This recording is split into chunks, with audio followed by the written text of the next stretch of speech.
Does your spring kale look like that?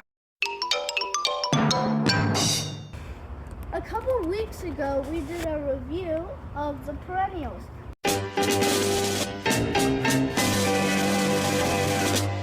And one of it was including kale.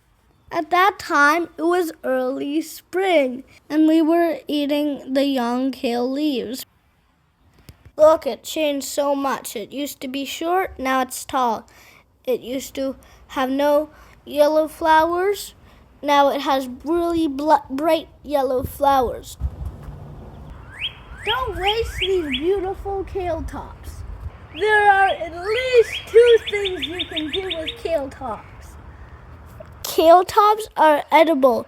Use them in fancy recipes like these 2 we found online. Kale tops are easy to harvest. I recommend bending the stem on the top part instead of using scissors or knife. When you bend it, you can easily see what's the softest part of the stem. This part tastes the best and it'll easily break off the plant. Want a simple side dish? Easy. Just stir fry the little tops in the olive oil and voila! The second way we like to use kale is as a pollinator plant. Look at these yellow flowers. We've observed in our food forest that pollinator insects love these yellow bright flowers.